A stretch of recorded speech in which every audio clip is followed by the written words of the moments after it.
64 interventions l'année dernière, 143 cette année, plus les 15 qu'on va faire aujourd'hui, évidemment, c'est une catastrophe.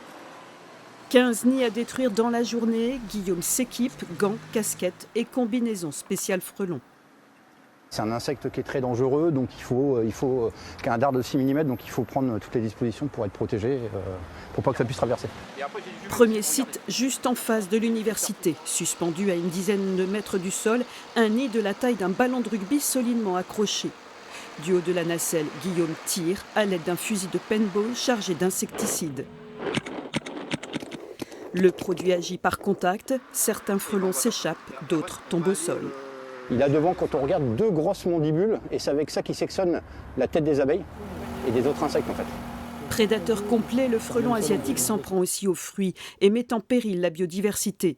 Et pour comprendre comment tout commence, Guillaume garde un nid dans son coffre. Ils vont commencer comme la taille d'une balle de tennis en fait, et après ça va se développer. Ils mettent à peu près 15 jours, 3 semaines au moment où elle va pondre pour que la première ouvrière naisse.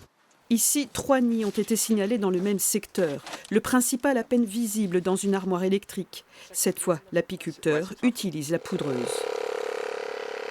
Donc là, c'est une méthode où on fait face directement au nid en fait. C'est-à-dire qu'on est face à face avec le frelon. Autant le paintball, on est éloigné, donc là les attaques, on les prend vraiment en pleine figure. Celle-là est plus dangereuse, mais par contre c'est celle où on a 100% de réussite. Un seul nid épargné et 50 à 100 reines peuvent s'envoler, autant de nids à venir l'année suivante. Guillaume prévient, la menace s'amplifie. Quand on voit 64 interventions l'année dernière, 143 cette année, plus les 15 qu'on va faire aujourd'hui, évidemment, c'est une catastrophe. Il faut vraiment que les services de l'État prennent vraiment la mesure du danger. Inutile de tenter soi-même la destruction, les piqûres peuvent être mortelles. À Compiègne, les interventions sont gratuites et assurées par la municipalité.